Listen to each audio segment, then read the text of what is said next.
어머님, 당장 나가세요. 여기 싹 다 치우시고요. 요양병원 이미 예약해놨어요. 이제 쉴 때도 됐잖아요? 며느리 안다은이 차갑게 말했습니다. 이곳은 부산광역시 해운대구 제가 43년 동안 지켜온 생갈비집 사무실이었습니다. 하루 전 2024년 2월 25일 토요일 오후 2시 저는 며느리에게 제 전 재산을 증여했습니다. 해운대 건물 2채 65억, 마린시티 아파트 1채 15억, 총 80억. 그리고 바로 다음 날 아침 며느리는 변했습니다. 며느리가 사무실 문을 나가자마자 저는 핸드폰을 꺼냈습니다. 그리고 저장된 번호 하나를 눌렀습니다. 이 변호사님, 저 서영순입니다. 시작하셔도 됩니다. 며느리는 몰랐습니다. 제가 20년 전부터 알고 지낸 변호사가 있다는 것을, 그리고 이미 모든 증거를 모아두었다는 것을. 이 이야기가 궁금하시다면 구독과 좋아요 부탁드립니다. 여러분의 관심이 더 좋은 이야기를 만듭니다. 제 이름은 서영순, 67살입니다. 1982년 24살에 남편과 함께 이 가게를 시작했지요. 해운대 뒷골목 6평짜리 가게가 지금은 해운대 최고의 생갈비집이 되었습니다. 43년 동안 새벽 5시에 일어나 숯불을 피웠습니다. 하루도 쉬지 않았습니다. 그렇게 모은 80억을 며느리에게 증여했습니다. 2번의 신호음 후 목소리가 들렸습니다. 사장님, 드디어 시작입니까? 네, 이 변호사님.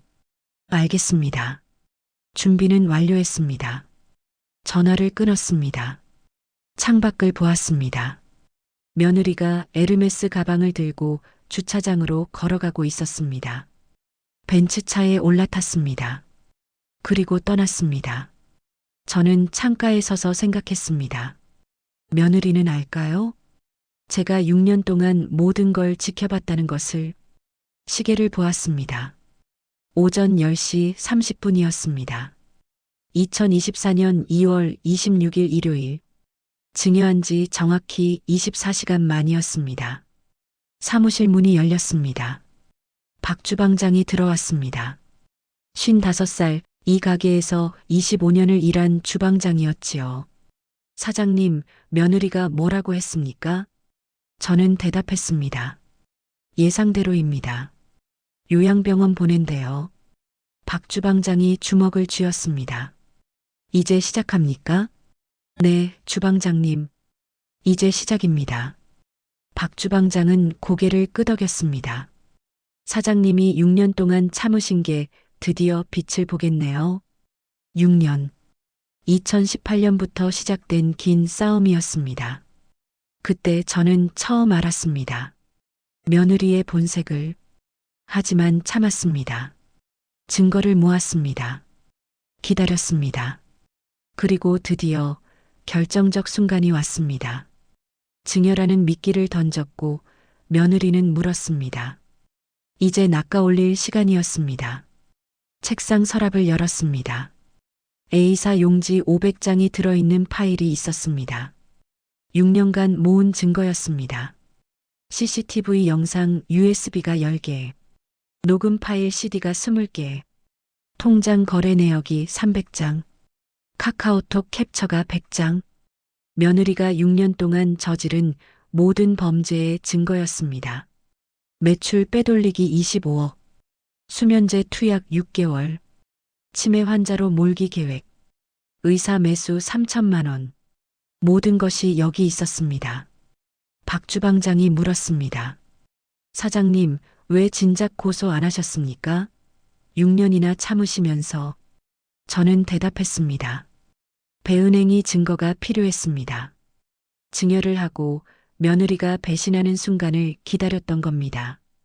그래야 법적으로 확실하니까요. 박 주방장이 고개를 끄덕였습니다. 역시 사장님입니다. 남편분이 가르쳐 주신 대로 하셨네요. 남편. 25년 전 세상을 떠난 제 남편 말입니다. 남편의 마지막 말이 생각났습니다. 영순아, 세상 살면서 증거를 남겨. 말보다 서류가 강해. 준비하고 살아. 준비된 자가 이긴다. 저는 남편의 말을 지켰습니다. 6년 동안 증거를 모았습니다. 매일 밤 파일을 정리했습니다. 이 변호사님과 정기적으로 만났습니다. 그리고 드디어 때가 왔습니다. 핸드폰이 울렸습니다. 이 변호사님이었습니다. 사장님, 오늘 저녁 6시에 사무실로 오시겠습니까? 소송 서류 최종 점검하겠습니다. 네, 가겠습니다. 전화를 끊었습니다. 시계를 보았습니다. 오전 11시였습니다. 저녁 6시까지 7시간이었습니다. 그 사이에 며느리는 무엇을 할까요? 예상할 수 있었습니다. 건물의 담보대출을 신청할 것입니다. 아파트를 전세로 내놓을 것입니다. 통장을 비울 것입니다. 모두 범죄였습니다. 그리고 모두 증거가 될 것입니다. 저는 며느리가 스스로 무덤을 파도록 기다렸습니다. 6년 동안 참았던 것처럼 며칠만 더 참으면 되었습니다. 박 주방장이 말했습니다. 사장님, 점심 준비하겠습니다. 오늘도 손님들 많이 오겠습니다. 저는 고개를 끄덕였습니다. 주방장님, 감사합니다. 25년 동안 제 곁을 지켜주셔서요. 박 주방장이 웃었습니다. 사장님이 30년 전 제 은혜입니다. 제가 길거리에 나앉았을 때 3천만 원 빌려주셨잖습니까? 그 은혜를 평생 못 잊습니다. 30년 전 박 주방장이 보증 사기를 당해 모든 걸 잃었을 때였습니다. 저는 그때 3천만 원을 빌려줬습니다.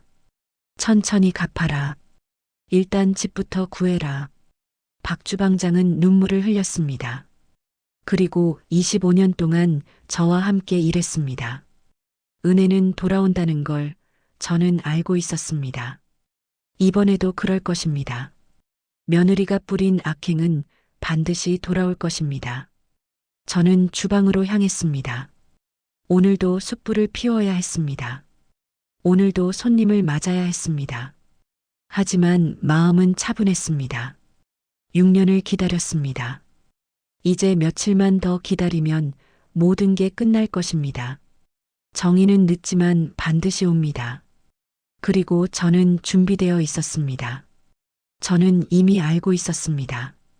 며느리가 6년 동안 무엇을 했는지를. 2018년 며느리가 결혼하고 3년째 되던 해였습니다. 그때 이상한 일이 생겼습니다. 매출이 줄어들기 시작한 겁니다. 하루 평균 1,000만 원씩 팔리던 가게였습니다. 그런데 갑자기 700만 원으로 떨어졌습니다. 손님은 그대로인데 매출만 줄었습니다. 이상했습니다. 그래서 며느리를 관찰하기 시작했습니다.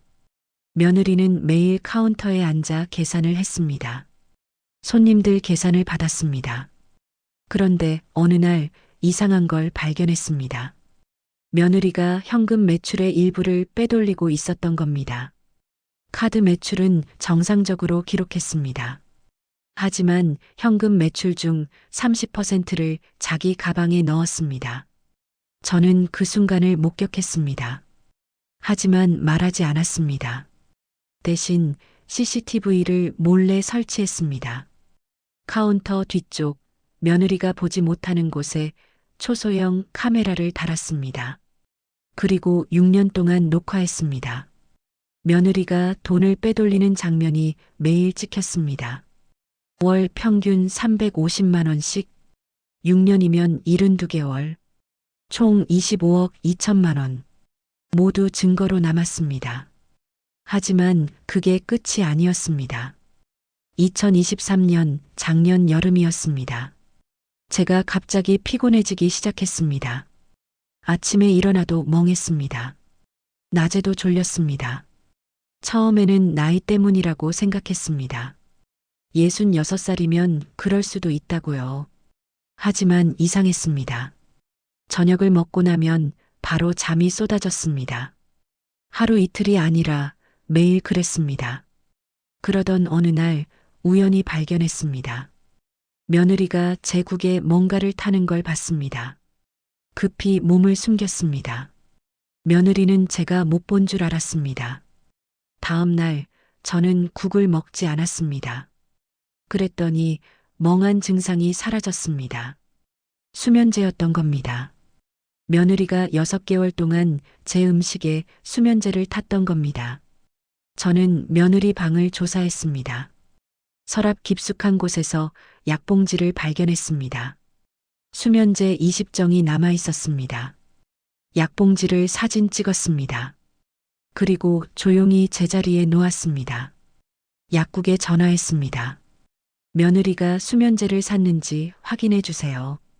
약국 사장님이 말했습니다. 네, 지난 6개월간 3군데 약국에서 총 120정을 샀습니다. 120정? 며느리는 불면증이 없었습니다. 그럼 그 수면제는 누구를 위한 것이었을까요? 저였습니다. 며느리는 저를 치매 환자로 만들려고 했던 겁니다. 수면제를 먹이면 멍해집니다. 기억력이 떨어집니다. 그러면 시어머니가 치매에 걸렸다고 말할 수 있었던 거죠. 그래서 며느리는 정신과를 다니기 시작했습니다. 하지만 며느리가 간 게 아니었습니다. 저를 데려갔다고 거짓말한 겁니다. 부산 시내 정신과 6군데. 며느리는 각 병원에서 500만 원씩 뇌물을 주고 거짓 진단서를 받았습니다. 서영순 씨는 중증 치매 환자입니다.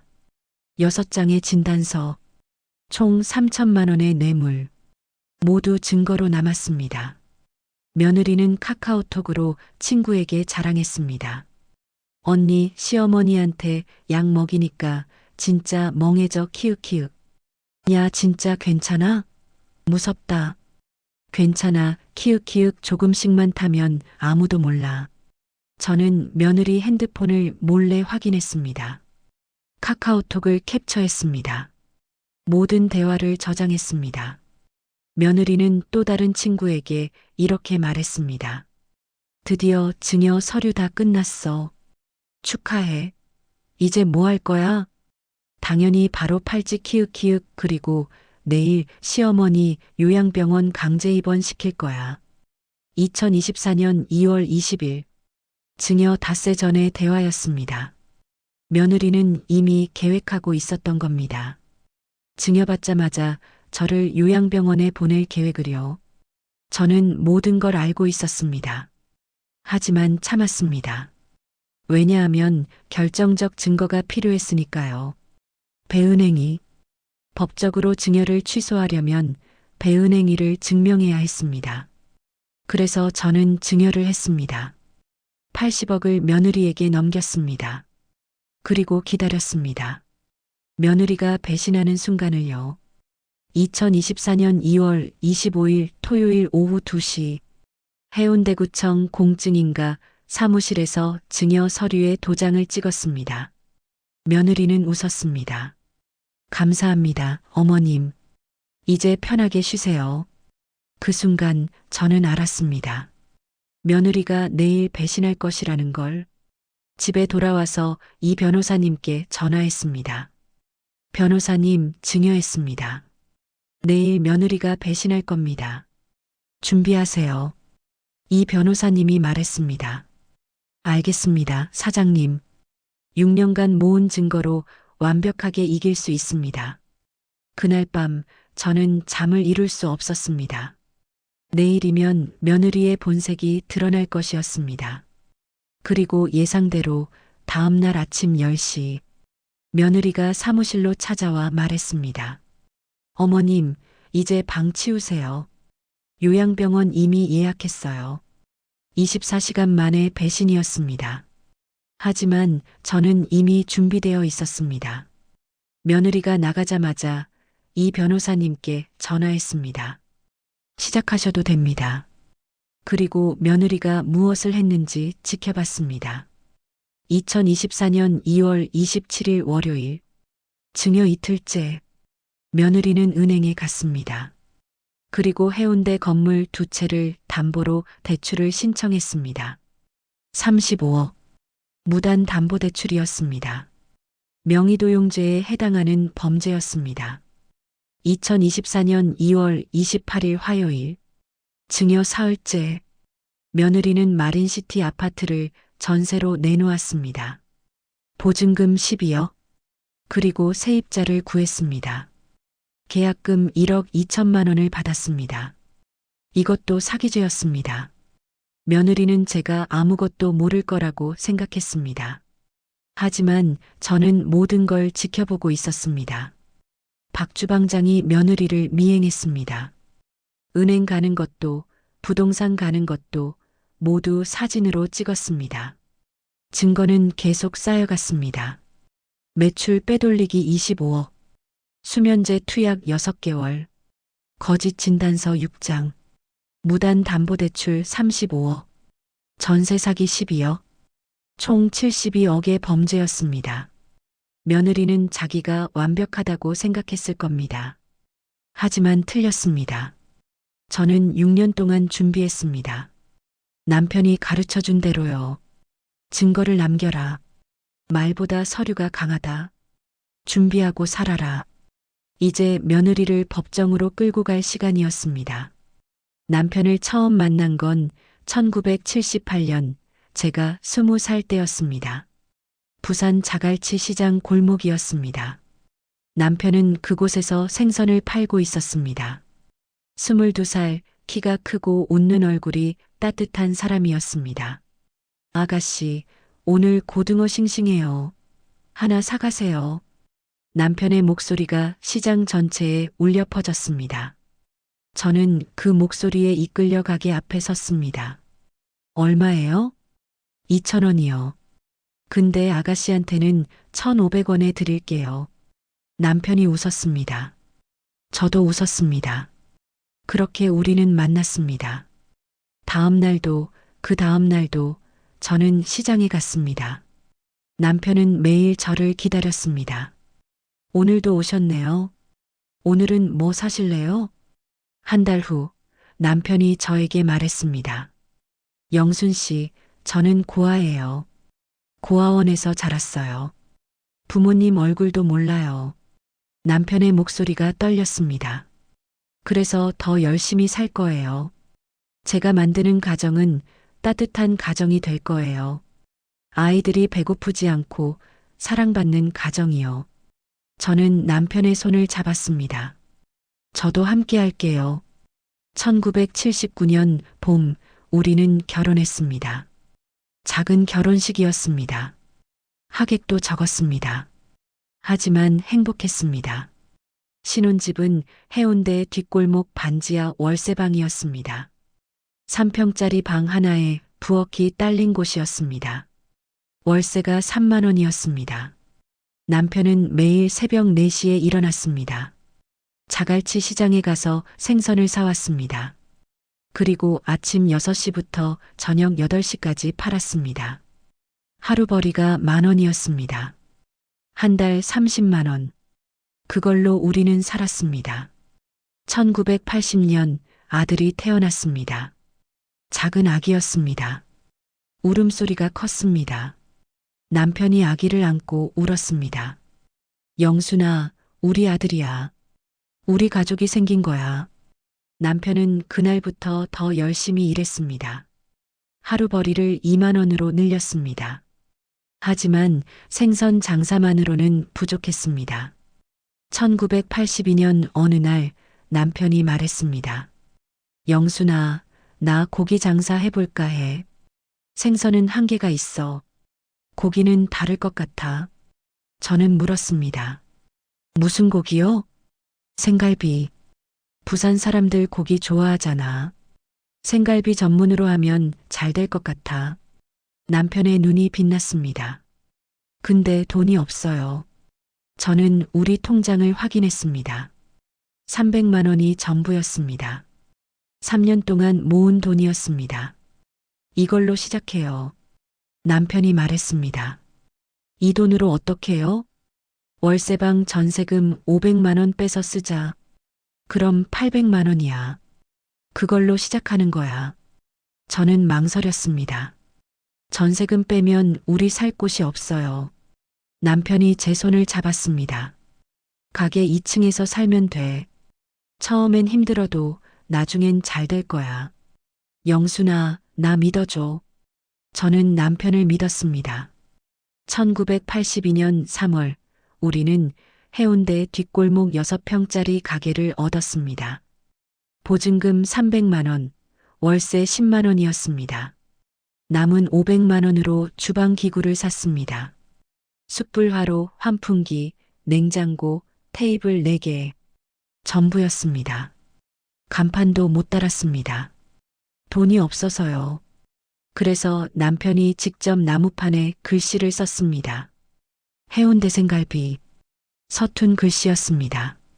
하지만 우리 가게 이름이었습니다. 1982년 3월 15일 가게 문을 열었습니다. 첫날 손님은 3명이었습니다. 매출은 3만 원이었습니다. 숯가, 고기가, 월세를 빼면 남는 게 없었습니다. 남편이 말했습니다. 괜찮아. 내일은 더 올 거야. 하지만 둘째 날도 손님은 5명 뿐이었습니다. 셋째 날은 6명. 일주일 후 평균 손님이 10명이 되었습니다. 한 달 후 20명이 되었습니다. 왜 손님이 늘었을까요? 남편이 만드는 갈비가 맛있었기 때문입니다. 남편은 매일 새벽 5시에 자갈치 시장에 갔습니다. 가장 좋은 갈비를 골랐습니다. 고기는 신선해야 해. 하루만 지나도 맛이 달라. 남편은 고기를 직접 손질했습니다. 하나하나 정성껏 다듬었습니다. 그리고 숯불에 구웠습니다. 불은 세지도 약하지도 않게 중간 불로 천천히 구워야 해. 남편의 갈비는 정말 맛있었습니다. 손님들이 말했습니다. 사장님, 여기 갈비 진짜 맛있어요. 부산에서 제일 맛있는 것 같아요. 입소문이 났습니다. 6개월 후 하루 손님이 50명이 되었습니다. 1년 후 100명이 되었습니다. 줄을 서서 기다리는 손님이 생겼습니다. 남편이 말했습니다. 영순아, 우리 직원 뽑자. 혼자는 힘들어.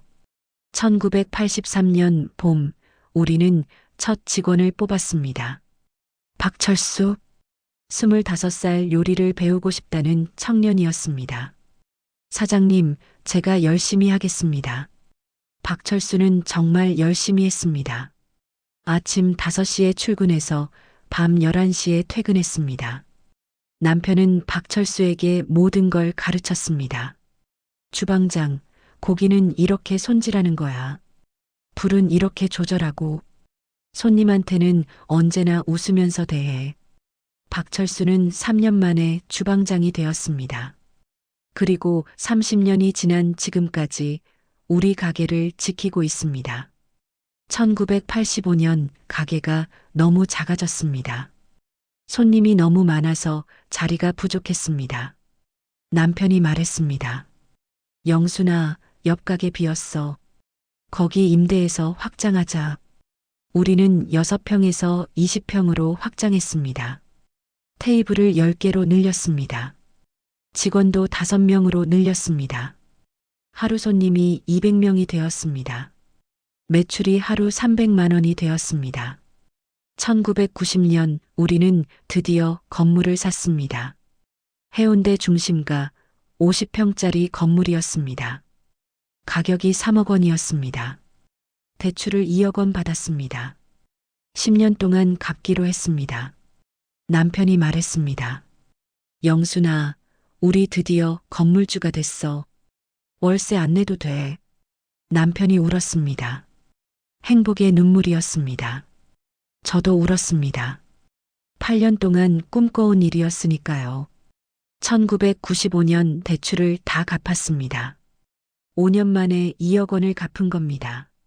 어떻게 가능했을까요? 남편이 하루도 쉬지 않고 일했기 때문입니다. 새벽 5시부터 밤 12시까지 1년 365일 쉬는 날이 없었습니다. 저도 마찬가지였습니다.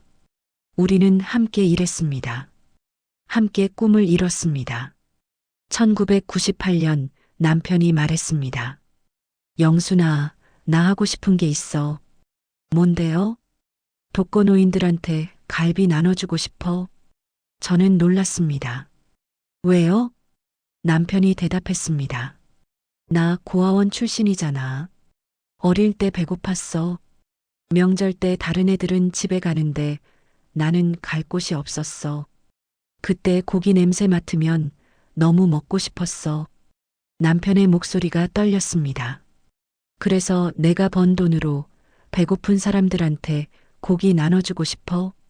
특히 독거노인들. 그분들도 외롭고 배고프실 거야. 저는 남편의 손을 잡았습니다. 좋아요. 그렇게 해요. 하지만 그 꿈은 이루지 못했습니다. 2000년 남편이 쓰러졌습니다. 2000년 9월 15일 금요일 오후 2시 남편이 주방에서 쓰러졌습니다. 사장님, 사장님, 박 주방장의 비명이 들렸습니다. 저는 주방으로 달려갔습니다. 남편이 바닥에 누워 있었습니다. 얼굴이 창백했습니다. 숨을 쉬지 않았습니다. 여보, 여보. 저는 남편을 흔들었습니다. 하지만 남편은 눈을 뜨지 않았습니다. 구급차를 불렀습니다. 병원으로 달려갔습니다. 응급실에서 4시간을 기다렸습니다. 의사가 나왔습니다. 보호자분이십니까? 네, 저 아내입니다. 의사가 고개를 숙였습니다. 죄송합니다. 심근경색이었습니다. 너무 늦게 오셨습니다. 남편이 죽었습니다. 42살이었습니다. 저는 그 자리에서 무너졌습니다. 장례식장은 조용했습니다. 아들이 울었습니다. 초등학교 2학년이었습니다. 엄마, 아빠 왜 안 일어나요? 저는 대답할 수 없었습니다. 박 주방장이 왔습니다. 사장님, 제가 도와드리겠습니다. 가게 걱정하지 마세요. 직원 5명이 모두 왔습니다. 손님들도 왔습니다. 사장님, 힘내세요. 하지만 저는 힘낼 수 없었습니다. 장례를 치르고 나니 현실이 보였습니다. 빚이 3억 원이었습니다. 지점 확장 비용으로 대출받은 돈이었습니다. 남편은 2001년까지 갚으려고 했습니다. 하지만 이제 남편이 없었습니다. 저 혼자 3억 원을 갚아야 했습니다. 직원 5명의 월급이 밀려 있었습니다. 한 사람당 200만 원씩 총 1000만 원이었습니다. 아들 학원비도 밀렸습니다. 집 관리비도 밀렸습니다. 모든 게 무너지는 것 같았습니다. 어느 날 밤 저는 남편 영정 앞에 앉았습니다. 여보, 나 어떻게 해? 나 혼자는 못해. 울었습니다. 한참을 울었습니다. 그때 남편이 남긴 노트를 발견했습니다. 남편의 일기장이었습니다. 마지막 페이지를 펼쳤습니다. 2000년 9월 10일 남편이 쓰러지기 나흘 전이었습니다. 남편의 글씨가 보였습니다. 영순아, 혹시 내가 먼저 가면 꼭 기억해줘. 증거를 남겨. 말보다 서류가 강해. 준비하고 살아. 준비된 자가 이긴다. 그리고 배고픈 사람 없게 하자. 그게 내 꿈이야. 사랑해. 저는 노트를 가슴에 안았습니다. 울었습니다. 하지만 눈물을 닦았습니다. 여보, 내가 할게. 당신 꿈, 내가 이룰게. 다음 날부터 저는 새벽 5시에 일어났습니다. 자갈치 시장에 갔습니다. 남편이 하던 대로 가장 좋은 갈비를 골랐습니다. 가게로 돌아와서 직접 손질했습니다. 숯불을 피웠습니다. 손님을 맞았습니다. 밤 12시까지 일했습니다. 하루도 쉬지 않았습니다. 박 주방장이 말했습니다. 사장님, 너무 무리하시면 안 됩니다. 쉬세요. 저는 대답했습니다. 주방장님, 괜찮아요. 저는 할 수 있어요. 1년이 지났습니다. 빚을 5천만 원 갚았습니다. 밀린 월급을 다 줬습니다. 아들 학원비도 냈습니다. 2년이 지났습니다. 빚을 1억 원 갚았습니다. 직원을 2명 더 뽑았습니다. 매출이 늘었습니다. 3년이 지났습니다. 빚을 전부 갚았습니다. 3억 원을 모두 갚은 겁니다. 2003년 9월 15일 남편 3주기였습니다. 저는 남편 묘지에 갔습니다. 여보, 빚 다 갚았어요. 우리 이제 자유해요. 울었습니다. 행복의 눈물이었습니다. 그리고 남편의 꿈을 이루기 시작했습니다. 2000년 10월 남편이 죽은 지 한 달 후부터였습니다. 저는 해운대구청에 전화했습니다. 독거노인 명단을 알 수 있을까요? 왜 필요하신데요? 갈비를 나눠드리고 싶어서요. 해운대구의 독거노인이 80명이었습니다. 저는 매주 일요일마다 갈비를 배달하기 시작했습니다. 한 사람당 생갈비 3인분씩, 반찬도 함께 담았습니다. 박주방장과 직원 2명이 함께 배달했습니다. 첫 번째 집에 도착했습니다. 문을 두드렸습니다. 누구세요? 안녕하세요. 해운대 생갈비에서 나왔습니다. 갈비 드리러 왔어요. 문이 열렸습니다.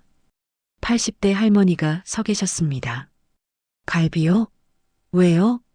그냥 드리는 거예요. 드세요. 할머니가 울었습니다. 고맙습니다. 고기는 오래간만이에요. 저도 눈물이 났습니다. 남편이 이런 감동을 주고 싶었구나 생각했습니다. 매주 일요일마다 80명에게 갈비를 배달했습니다. 한 달에 480인분, 1년이면 5,760인분, 비용이 한 달에 1,120만 원이었습니다. 1년이면 1억 3,440만 원이었습니다. 24년 동안 계속했습니다. 총 비용이 28억 800만 원이었습니다.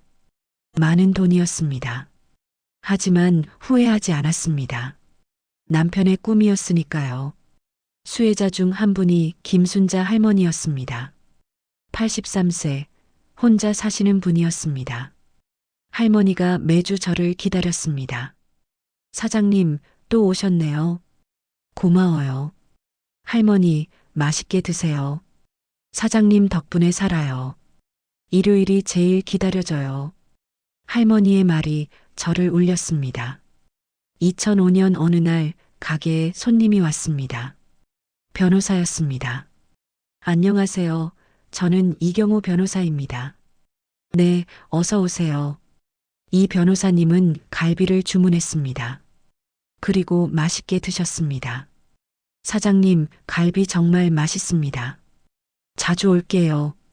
이 변호사님은 정말 자주 오셨습니다. 일주일에 2번씩 20년 동안 오셨습니다. 그러면서 친해졌습니다. 어느 날 이 변호사님이 물었습니다. 사장님, 혹시 법적으로 도움 필요하신 거 있으세요? 아니요, 괜찮습니다. 언제든 말씀하세요. 제가 도와드리겠습니다. 저는 고마웠습니다. 그리고 그 말을 기억했습니다. 2018년 며느리가 악행을 시작했을 때였습니다. 저는 이 변호사님께 전화했습니다. 변호사님, 상담 좀 받고 싶은데요. 네, 사장님. 언제든지요. 사무실로 찾아갔습니다. 그리고 며느리의 악행을 설명했습니다. 며느리가 매출을 빼돌리고 있습니다. CCTV에 다 찍혔어요. 이 변호사님이 말했습니다. 사장님, 증거를 계속 모으세요. 그리고 결정적 순간을 기다리세요. 배은행이 증거까지 만들면 완벽하게 이길 수 있습니다. 배은행이요? 네, 증여를 하세요. 그리고 며느리가 배신하는 순간을 포착하세요. 그럼 법적으로 증여 취소가 가능합니다. 저는 이 변호사님의 조언을 따랐습니다. 6년 동안 증거를 모았습니다. CCTV 영상, 녹음 파일, 카카오톡 캡처, 통장 거래 내역, 모든 걸 이 변호사님께 정기적으로 제출했습니다. 사장님, 완벽합니다. 이 증거면 100% 이깁니다. 6년을 기다렸습니다. 남편이 가르쳐 준 대로요. 준비하고 살아라. 준비된 자가 이긴다. 드디어 2024년 2월 25일 증여를 했습니다. 그리고 다음 날 며느리가 배신했습니다. 모든 게 계획대로였습니다. 이제 반격할 시간이었습니다. 2024년 2월 26일 일요일 오후 6시 저는 이 변호사님 사무실에 도착했습니다. 부산 서면 법조타운 15층 건물이었습니다. 사장님, 어서 오세요. 이 변호사님이 저를 맞았습니다. 책상 위에 서류가 가득했습니다. 사장님이 6년 동안 모은 증거입니다. A사 용지 500장이었습니다. USB가 10개, CD가 20개, 사진이 100장, 모든 게 정리되어 있었습니다. 이 변호사님이 말했습니다. 사장님, 이 증거로 100% 이깁니다. 며느리는 감옥 갑니다. 저는 물었습니다. 얼마나 갈까요? 최소 10년입니다. 횡령 25억, 사기 12억, 명의도용 35억, 총 72억의 범죄입니다. 거기다 상해죄, 위증교사죄까지 더하면요. 10년. 긴 시간이었습니다. 하지만 며느리가 받아야 할 대가였습니다. 변호사님, 언제 소송 접수할까요? 이틀 후입니다. 2024년 2월 29일 목요일에 접수하겠습니다. 왜 이틀을 기다리나요? 이 변호사님이 웃었습니다. 며느리가 더 큰 실수를 할 시간을 주는 겁니다. 지금쯤 며느리는 담보대출 신청하고 전세 계약하고 있을 겁니다. 그게 다 증거가 됩니다. 그럼 그동안 제가 할 일은요? 아무것도 안 하시면 됩니다. 그냥 며느리를 지켜보세요. 며느리가 스스로 무덤을 파도록요. 저는 집으로 돌아왔습니다. 그날 밤 잠을 이룰 수 없었습니다. 6년을 기다렸습니다. 이제 며칠만 더 기다리면 됩니다. 2024년 2월 27일 월요일 박 주방장이 며느리를 미행했습니다. 오전 10시 며느리는 부산은행에 갔습니다. 대출 창구에 앉았습니다. 1시간 후 며느리가 나왔습니다. 박 주방장이 전화했습니다. 사장님, 며느리가 은행에서 나왔습니다. 표정이 밝습니다. 대출 승인받은 것 같습니다. 사진 찍었어요? 네, 은행 들어가는 장면, 대출 창구 앉은 장면, 나오는 장면 다 찍었습니다. 잘했어요. 계속 미행하세요. 오후 2시 며느리는 마린시티 부동산에 갔습니다. 아파트 전세 계약을 했습니다. 보증금 12억, 계약금 1억 2천만 원을 현금으로 받았습니다. 박 주방장이 또 전화했습니다. 사장님, 며느리가 부동산에서 나왔습니다. 가방이 두둑합니다. 현금 받은 것 같습니다. 사진 찍었어요? 네, 전부 다 찍었습니다. 증거가 쌓여갔습니다. 2024년 2월 28일 화요일, 며느리는 마린시티 아파트 열쇠를 세입자에게 넘겼습니다. 불법 계약이었습니다. 며느리는 아파트 소유주가 맞았습니다. 하지만 저한테 허락받지 않았습니다. 증여 취소 소송이 진행되면 이 계약은 무효가 됩니다. 며느리는 사기꾼이 되는 겁니다. 박 주방장이 세입자를 만났습니다. 안녕하세요. 저는 해운대생갈비 직원입니다. 네. 갑자기 왜요? 혹시 이 아파트 계약하셨죠? 네, 그런데요. 며느리가 사기를 칠 겁니다. 곧 증여 취소 소송이 들어갑니다. 그럼 이 계약은 무효가 됩니다. 세입자가 놀랐습니다. 뭐라고요? 지금 계약 취소하세요. 계약금 돌려받으세요. 안 그러면 나중에 큰일 납니다. 어떻게 믿죠? 박 주방장이 명함을 줬습니다. 이틀 후면 아실 겁니다. 소송 접수됩니다. 세입자는 불안해했습니다. 하지만 며느리를 믿기로 했습니다. 나중에 후회할 결정이었습니다. 2024년 2월 29일 목요일 오전 9시 이 변호사님이 부산지방법원에 소송을 접수했습니다. 민사소송, 배은행위에 의한 증여 취소 청구 소송, 청구 금액 80억 원, 해운대 건물 2채 65억 마린시티 아파트 15억, 형사고소, 횡령죄, 6년간 매출 빼돌리기 25억 원, 사기죄, 마린시티 아파트 전세 사기 12억 원, 명의도용죄, 무단담보대출 신청 35억 원, 상해죄, 6개월간 수면제 투약, 위증교사죄, 거짓 진단서 작성 교사 의사 6명 매수, 증거 서류 A사 용지 500장, 증거 영상 USB 10개, 증거 음성 CD 20개, 증거 사진 100장. 이 변호사님이 전화했습니다. 사장님, 접수 완료했습니다. 며느리한테 소장이 발송됩니다.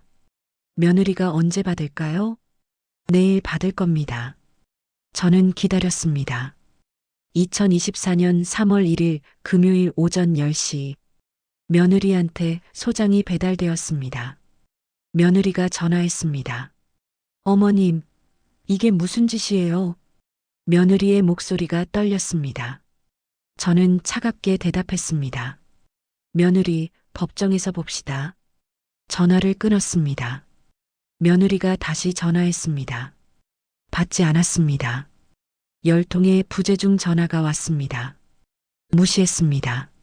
며느리는 당황했을 겁니다. 하지만 저는 냉정했습니다. 6년을 기다렸습니다. 이제 며느리 차례였습니다. 2024년 3월 2일 토요일 오전 10시 부산지방법원에서 가처분 신문이 열렸습니다. 부동산 처분금지 가처분 신청. 이 변호사님이 말했습니다. 판사님, 피고는 증여받은 다음 날 바로 배신했습니다.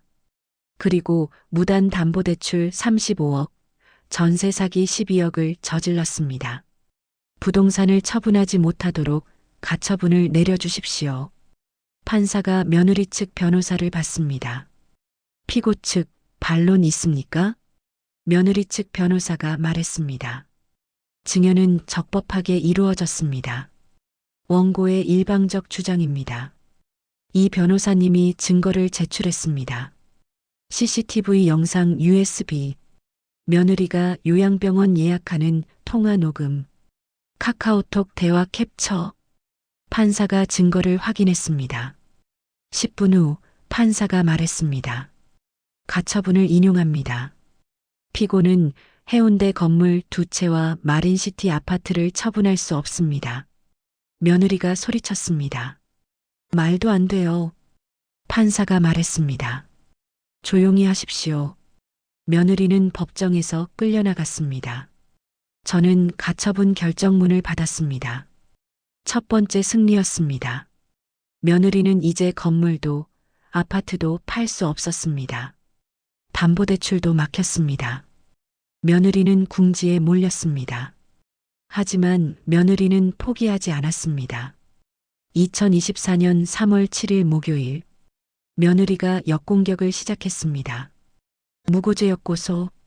며느리가 저를 고소했습니다. 서영수는 저를 무고했습니다. 손해배상 3억 원을 청구합니다. 그리고 증거를 제출했습니다. 정신과 진단서 6부. 서영순 씨는 중증 치매 환자입니다. 부산 정신과 6군데에서 발급한 진단서였습니다. 며느리 측 변호사가 말했습니다. 원고 서영순 씨는 판단 능력이 없는 치매 환자입니다. 이 소송 자체가 무효입니다. 법원이 진단서를 검토했습니다. 이 변호사님이 전화했습니다. 사장님, 며느리가 진단서를 제출했습니다. 위조된 진단서입니다만 일단 법원이 검토 중입니다. 어떻게 할까요? 걱정하지 마세요. 우리도 증거가 있습니다. 며느리가 의사들한테 뇌물 준 증거요. 2024년 3월 12일 화요일, 며느리가 2차 역공격을 했습니다. 제 통장을 가압류한 겁니다. 서영수는 치매 환자이므로 재산 관리 능력이 없습니다. 법원이 가압류를 인용했습니다. 제 통장 3개가 전부 동결되었습니다. 생활비로 월 50만 원만 사용할 수 있었습니다. 박 주방장이 말했습니다. 사장님, 괜찮으십니까? 저는 대답했습니다. 괜찮아요. 예상했던 일이에요. 이 변호사님께 전화했습니다. 변호사님, 며느리가 제 통장을 가압류했어요. 사장님, 걱정하지 마세요. 다음 주 법정에서 전부 해결됩니다. 2024년 3월 17일 일요일, 며느리가 3차 역공격을 했습니다. 요양병원 강제입원 신청서를 제출한 겁니다. 서영수는 중증 치매로 자해 위험이 있습니다. 강제입원이 필요합니다. 며느리는 아들의 동의서를 위조했습니다. 가족 동의서입니다. 부산 모처 요양병원에 입원 예약까지 했습니다. 병원비를 선납했습니다. 월 300만 원. 그리고 동네에 소문을 냈습니다. 해운대 시장 상인들한테 문자를 보냈습니다. 시어머니가 치매 걸려서 이상한 말 하세요. 저를 사기꾼이라고 하시는데 망상 증세예요. 믿지 마세요. 상인들이 저를 이상하게 봤습니다. 하지만 저는 신경 쓰지 않았습니다. 진실은 곧 밝혀질 것이었으니까요. 2024년 3월 22일 금요일, 며느리가 4차 역공격을 했습니다. 제 친구 10명에게 전화했습니다. 할머니가 치매 걸리셨어요. 이상한 말 하시면 믿지 마세요. 위험하니까 만나지 마세요. 친구들이 저한테 전화했습니다. 영순아, 며느리가 전화했는데 너 치매 걸렸다는데? 저는 대답했습니다. 아니야. 며느리가 거짓말하는 거야. 다음 주에 법정 있어. 그때 다 밝혀질 거야. 친구들은 저를 믿었습니다. 40년 친구들이었으니까요. 며느리는 모든 수단을 동원했습니다. 하지만 소용없었습니다. 왜냐하면 저는 이미 모든 증거를 가지고 있었으니까요. 2024년 3월 27일 수요일, 드디어 1차 법정이 열렸습니다. 2024년 3월 27일 수요일 오전 10시, 부산지방법원 301호 법정. 저는 원고석에 앉았습니다. 이 변호사님이 제 옆에 앉았습니다.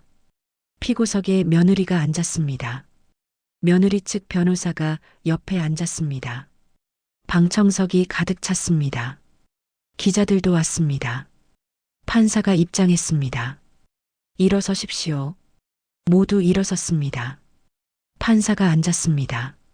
앉으십시오. 모두 앉았습니다. 판사가 말했습니다.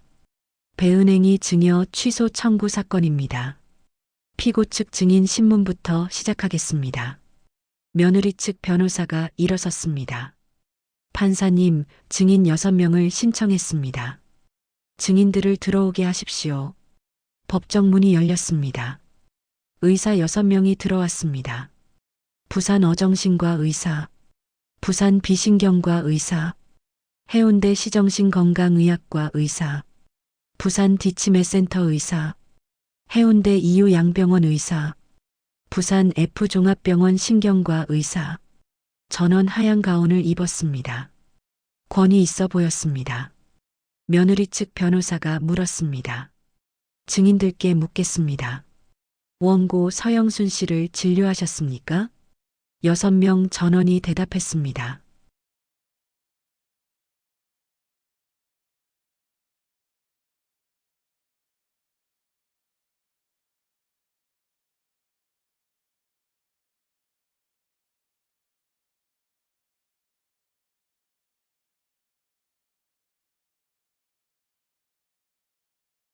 방청석이 술렁였습니다. 며느리 측 변호사가 말했습니다. 판사님, 보시다시피 원고는 중증 치매 환자입니다. 이 소송 자체가 무효입니다. 원고에 대한 정신감정을 명령해 주십시오. 판사가 심각한 표정으로 서류를 검토했습니다. 이 변호사님이 당황한 표정을 지었습니다. 하지만 저는 알고 있었습니다. 이 변호사님의 표정은 연기였습니다. 우리는 이미 준비되어 있었으니까요. 판사가 저를 봤습니다. 원고 서영순 씨, 일어서십시오. 저는 일어섰습니다. 판사가 물었습니다. 원고는 스스로 치매 환자라고 생각하십니까? 저는 대답했습니다. 아닙니다. 판사가 물었습니다. 그렇다면 왜 6명의 의사가 모두 치매라고 진단했습니까? 저는 대답했습니다. 거짓 진단입니다. 며느리가 의사들한테 뇌물을 줬습니다. 방청석이 술렁였습니다. 며느리가 소리쳤습니다. 거짓말이에요. 판사가 말했습니다. 조용히 하십시오. 판사가 이 변호사님을 봤습니다. 원고 측, 이에 대한 반박 증거가 있습니까? 없다면 정신감정을 명령하겠습니다. 이 변호사님이 일어섰습니다. 판사님, 잠시만 기다려 주십시오. 바로 그때였습니다. 퍽! 법정 뒤쪽 문이 거칠게 열렸습니다. 모두가 돌아봤습니다. 박 주방장이 뛰어들어왔습니다. 주방복 차림이었습니다. 숨이 가빴습니다. 가게에서 달려온 것 같았습니다. 박 주방장이 소리쳤습니다. 판사님, 잠깐만요. 제가 증언하겠습니다. 판사가 물었습니다. 누구십니까? 지금 재판 중인데. 박 주방장이 대답했습니다. 저는 해운대 생갈비 주방장 박철수입니다. 25년간 사장님 밑에서 일했습니다. 이 변호사님이 말했습니다. 판사님, 이 사람은 우리가 신청한 증인입니다. 증언을 허가해 주십시오. 판사가 고개를 끄덕였습니다. 좋습니다. 증인석으로 나오십시오. 박 주방장이 증인석에 앉았습니다. 선서를 했습니다. 양심에 따라 숨김없이 말하고 만일 거짓말이 있으면 위증의 벌을 받기로 맹세합니다. 이 변호사님이 물었습니다. 증인, 원고 서영순 씨를 아십니까? 박 주방장이 대답했습니다. 네. 25년간 같이 일했습니다. 원고가 치매 환자라고 생각하십니까? 박 주방장이 소리쳤습니다. 절대 아닙니다. 방청석이 조용해졌습니다. 박 주방장이 계속 말했습니다. 사장님은 매일 새벽 5시에 가게 나오십니다. 직원 20명 출퇴근을 관리하시고 식재료 발주도 직접 하십니다. 한 달 매출 5억을 정확하게 계산하시고 세금 신고도 혼자 다 하십니다.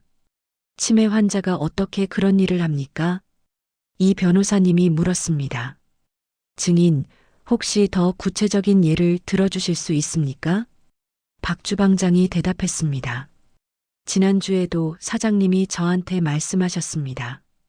주방장, 오늘 갈비 60인분 부족해. 자갈치 시장 가서 15kg 더 사와. 정확하게 계산하셨습니다. 그날 저녁에 정말 손님이 많이 와서 갈비가 모자랄 뻔했는데 사장님이 미리 준비하신 덕분에 문제 없었습니다. 며느리 측 변호사가 일어섰습니다. 이에 있습니다. 증인, 혹시 원고한테 뇌물 받았습니까? 박 주방장이 소리쳤습니다. 무슨 소리입니까? 저는 사장님 은인입니다. 은인이라니 무슨 말입니까? 박 주방장의 목소리가 떨렸습니다. 30년 전 제가 보증 사기당해서 길거리에 나앉았을 때 사장님이 3천만 원 빌려주셨습니다. 천천히 갚아라. 일단 집부터 구해라고 하시면서요. 박 주방장이 울었습니다. 그 은혜 덕분에 저는 다시 일어섰고 25년간 이 가게에서 일하며 돈을 다 갚았습니다. 그런 사장님을 치매 환자라고 모함하는 걸 제가 어떻게 가만히 있습니까? 방청석에서 흐느끼는 소리가 들렸습니다. 이 변호사님이 물었습니다. 증인, 혹시 피고에 대해 아는 게 있습니까? 박 주방장이 고개를 끄덕였습니다. 있습니다. 박 주방장이 며느리를 봤습니다. 3년 전이었습니다. 며느리가 주방으로 저를 찾아왔어요. 그리고 이렇게 물었습니다. 주방장님, 혹시 사람을 치매 걸리게 하는 약 있어요? 방청석이 술렁였습니다. 저는 깜짝 놀라서 그게 무슨 말씀이냐고 물었습니다. 그랬더니 며느리가 웃으면서 이렇게 말했어요. 농담이에요. 근데 혹시 음식에 수면제 타면 멍해지잖아요. 시어머니 음식에 좀 타주시면 안 돼요? 제가 돈 드릴게요. 법정이 조용해졌습니다. 며느리가 소리쳤습니다. 거짓말이에요. 제가 언제? 판사가 말했습니다. 조용히 하십시오.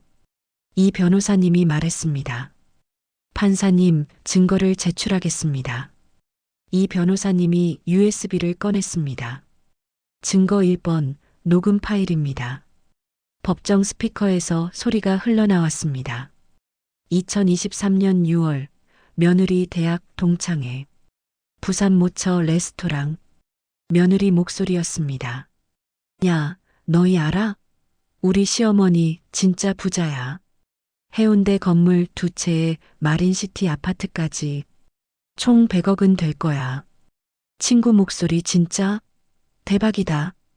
며느리 나 이번에 증여받기로 했어. 증여받으면 바로 다 팔고 해외 이민 갈 거야. 미국 LA 좋잖아. 친구야, 그래도 시어머니인데. 며느리 뭐가 어때? 어차피 늙었잖아. 43년 고기나 구웠는데 이제 쉴 때도 됐지. 나는 그 돈으로 새 인생 살 거야. 시어머니?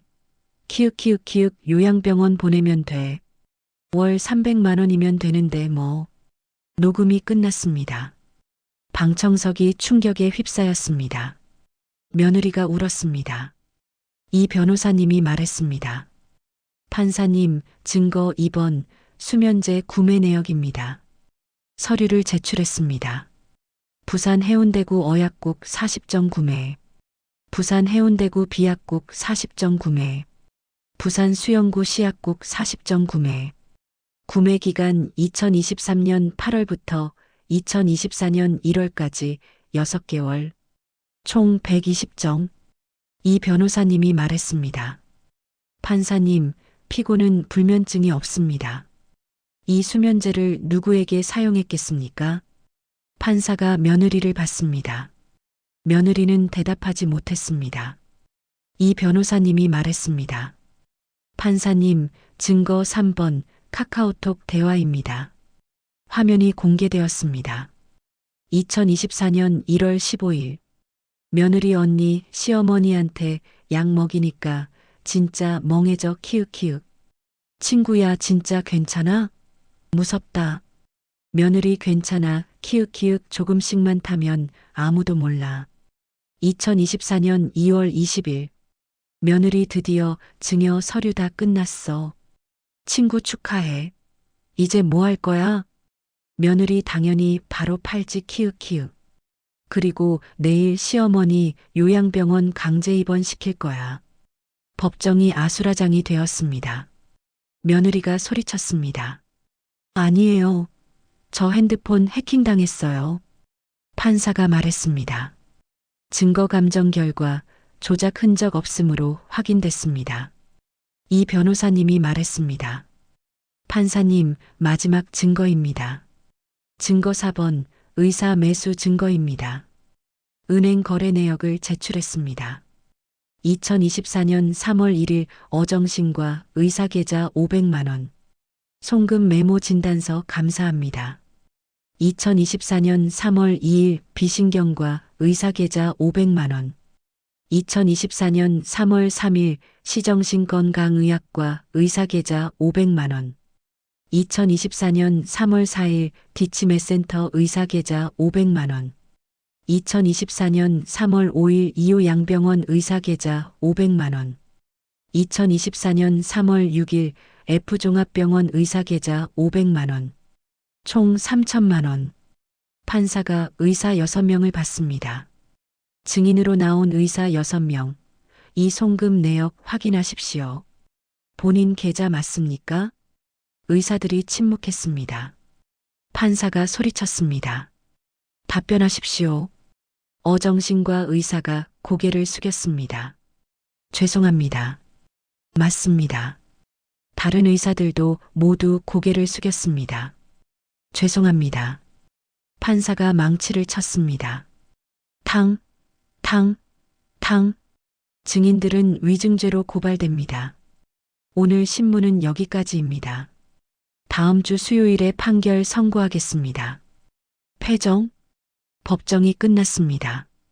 방청석 사람들이 박수를 쳤습니다. 기자들이 사진을 찍었습니다. 며느리는 법정 바닥에 주저앉아 울었습니다. 저는 박 주방장에게 다가갔습니다. 주방장님 감사합니다.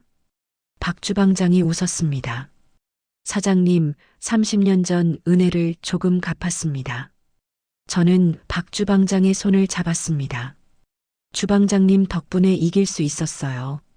이 변호사님이 다가왔습니다. 사장님 완벽했습니다. 다음 주에 판결 나면 전부 승소입니다. 저는 고개를 끄덕였습니다. 6년을 기다렸습니다. 이제 일주일만 더 기다리면 됩니다. 2024년 4월 11일 목요일 오전 10시 부산지방법원 301호 법정 판결 선고일이었습니다. 저는 원고석에 앉았습니다. 며느리는 피고석에 앉았습니다. 며느리의 얼굴은 창백했습니다. 판사가 입장했습니다. 일어서십시오. 모두 일어섰습니다. 앉으십시오. 판사가 판결문을 읽기 시작했습니다. 피고 안다은은 2024년 2월 25일 원고 서영순으로부터 건물 2채와 아파트 1채, 총 80억 원 상당의 재산을 증여받았습니다. 그리고 증여받은 다음 날인 2월 26일 원고를 요양병원에 보내겠다고 통보하며 배신했습니다. 이는 명백한 배은행위에 해당합니다. 뿐만 아니라 피고는 6년간 원고의 가게 매출 25억 원을 횡령했고 원고에게 수면제를 투약했으며 거짓 진단서를 작성하기 위해 의사 6명에게 뇌물 3천만 원을 제공했습니다. 또한 증여받은 건물을 담보로 무단 대출 35억 원을 신청했고 아파트를 불법으로 전세 계약하여 12억 원을 편취했습니다. 이는 횡령죄, 사기죄, 명의도용죄, 상해죄, 위증교사죄에 해당합니다. 판사가 며느리를 받습니다. 피고 안다은 일어서십시오. 며느리가 떨리는 몸으로 일어섰습니다. 판사가 선고했습니다. 민사 판결, 원고 전부 승소, 건물 2채와 아파트 1채, 총 80억 원 상당의 재산을 즉시 원고에게 환원하라. 담보대출 35억 원은 전액 취소한다. 형사 판결, 피고 안다은에게 징역 10년 실형을 선고한다. 집행유예는 인정하지 않는다. 벌금 5천만 원을 부과한다. 추징금 72억 원을 징수한다. 손해배상, 피고는 원고에게 70억 원을 배상하라. 강제집행 가능하다. 추가처벌, 피고는 향후 부동산업 및 금융업 종사를 영구히 금지한다. 의사 6명에 대해서는 면허정지 3년과 벌금 각 5천만 원을 부과한다. 판사가 망치를 들었습니다. 탕, 이상 선고를 마칩니다.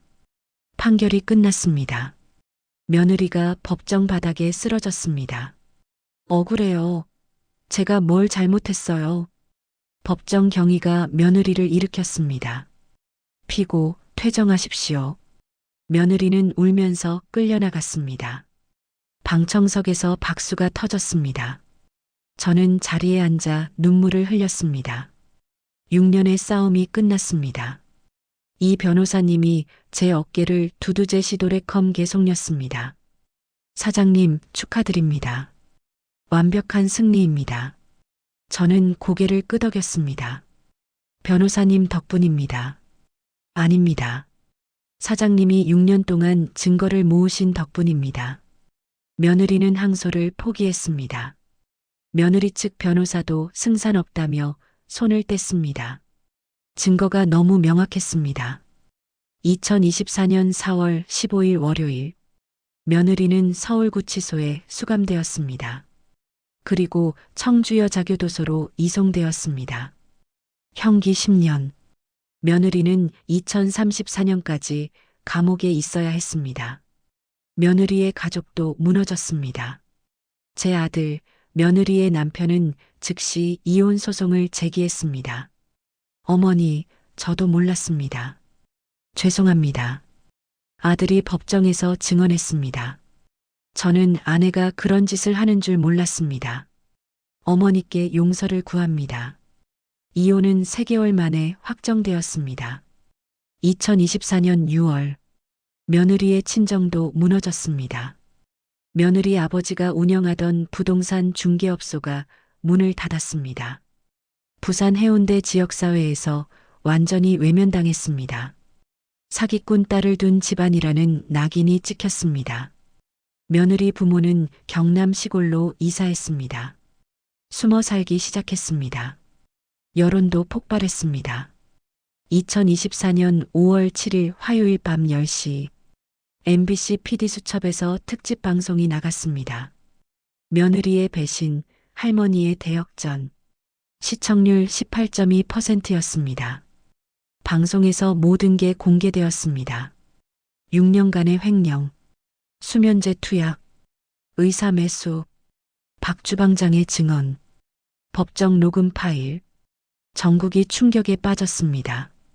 네이버 실시간 검색어 1위에 해운대 생갈비 할머니가 올랐습니다. 5일 연속 1위였습니다. 온라인 댓글이 쏟아졌습니다. 할머니 진짜 대단하시다. 6년을 참고 증거 모았다니. 이게 진짜 복수다. 며느리 징역 10년도 모자라. 증여 함부로 하면 안 되는 이유. 저는 모든 댓글을 읽었습니다. 눈물이 났습니다. 사람들이 제 편이었습니다. 하지만 저는 복잡한 감정이 들었습니다. 통쾌함보다 씁쓸함이 컸습니다.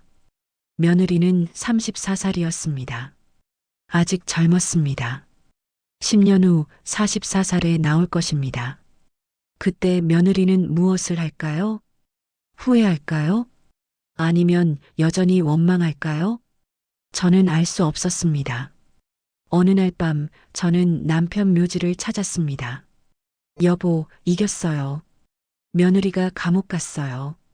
남편 사진을 봤습니다. 당신이 가르쳐준 대로 했어요. 증거를 남기고 준비하고 기다렸어요. 눈물이 났습니다. 그런데 왜 이렇게 슬플까요? 바람이 불었습니다. 남편이 대답하는 것 같았습니다. 영순아, 잘했어. 이제 새로 시작해. 저는 고개를 끄덕였습니다. 네, 여보. 새로 시작할게요. 2024년 10월 3일 목요일. 추석이었습니다. 저는 새로 산 해운대 8층 빌딩 옥상에 서 있었습니다. 해운대 바다가 보였습니다. 파도 소리가 들렸습니다. 판결 후 6개월이 지났습니다. 많은 것이 달라졌습니다. 재산을 모두 돌려받았습니다. 해운대 건물 2채, 22일. 마린시티 아파트 1채, 15억. 손해배상 35억. 총 115억의 재산을 회복했습니다. 며느리의 재산도 압류했습니다. 강남 아파트 1채, 25억. 명품 가방 50개, 3억. 예금 5억. 차량 2대, 2억. 총 35억을 회수했습니다. 남은 35억은 향후 10년간 며느리 수입에서 강제 징수됩니다. 하지만 며느리는 감옥에 있으니 수입이 없습니다. 사실상 받을 수 없는 돈이었습니다. 그래도 괜찮았습니다. 저는 이미 충분히 가지고 있었으니까요. 사업도 크게 확장했습니다. 2024년 7월 1일 프랜차이즈 본사를 설립했습니다. 해운대 생갈비 주식회사. 전국에 가맹점을 모집했습니다. MBC 방송 덕분에 전국적으로 유명해졌습니다. 가맹 신청이 쏟아졌습니다. 3개월 만에 30개 가맹점이 생겼습니다. 부산 10개, 서울 8개, 경기 5개, 대구 4개, 광주 3개. 가맹비는 한 개당 5천만 원이었습니다. 총 15억의 수입이 생겼습니다. 로열티는 월 매출의 3%였습니다. 가맹점 30개의 평균 월 매출이 4천만 원이었습니다. 30개 4천만 원 3%월 3,600만 원.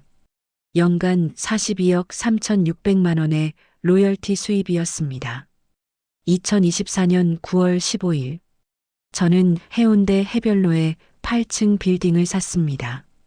가격이 120억이었습니다. 1층은 해운대 생갈비 본점으로 만들었습니다. 플래그십 스토어였습니다. 200평 규모, 100개 테이블, 200명 수용, 해운대 최대 생갈비집이 되었습니다. 2층부터 4층은 사무실로 임대했습니다. 한 층당 월 3천만 원씩, 3개층이면 월 9천만 원, 연간 10억 8천만 원의 임대 수입이었습니다. 5층부터 8층은 오피스텔로 만들었습니다. 한 층에 10개실씩, 총 40개실, 한 개실당 월 150만 원씩 임대했습니다. 40개실 150만 원 월 6천만 원, 연간 7억 2천만 원의 오피스텔 수입이었습니다. 모든 수입을 합쳤습니다. 본점 매출 연 35억, 프랜차이즈 로열티 연 42억, 사무실 임대 연 10억, 오피스텔 임대 연 7억, 총 연 수익 95억, 43년 만에 이룬 성공이었습니다. 추석날 저녁 가족이 모였습니다. 아들이 왔습니다. 손주 둘도 함께 왔습니다. 초등학교 6학년 손자, 초등학교 4학년 손녀. 아들이 제 손을 잡았습니다. 어머니, 죄송합니다. 제가 어머니를 지키지 못했습니다. 아들의 눈에 눈물이 고였습니다. 저는 아들의 손을 꼭 잡았습니다. 아니야. 내 잘못이 아니야. 다 지나간 일이야. 어머니, 저는 평생 죄책감 안고 살겠습니다. 그러지 마. 이제 우리 새로 시작하자. 손주들이 제 옆에 앉았습니다. 손자가 물었습니다. 할머니, 할머니 진짜 대단하세요. TV에서 봤어요. 저는 웃었습니다. TV에 나왔니? 네. 학교 친구들이 다 알아요. 할머니 멋있다고 했어요. 손녀가 말했습니다. 할머니, 저도 할머니처럼 강한 사람이 되고 싶어요. 저는 손녀를 안았습니다. 그래, 강하게 살아. 하지만 착하게 살아야 해. 강하고 착한 사람이 되렴. 저녁을 함께 먹었습니다. 갈비를 구웠습니다. 남편이 만들던 방식 그대로였습니다. 중간 불로 천천히 구웠습니다. 손주들이 맛있게 먹었습니다. 할머니, 갈비 진짜 맛있어요. 저는 행복했습니다. 이 순간이 제가 원하던 전부였습니다. 밤이 되었습니다. 저는 혼자 옥상에 올라갔습니다. 해운대 야경이 보였습니다. 불빛이 반짝였습니다. 박 주방장이 옥상으로 올라왔습니다. 사장님, 여기 계셨네요. 주방장님, 추석인데 집에 안 가세요? 박 주방장이 웃었습니다. 사장님이 더 가족이에요. 같이 있고 싶어서 왔습니다. 저는 박 주방장의 어깨를 두드렸습니다. 주방장님, 30년 동안 고마웠어요. 사장님, 제가 더 감사하죠. 30년 전 은혜를 평생 못 잊습니다.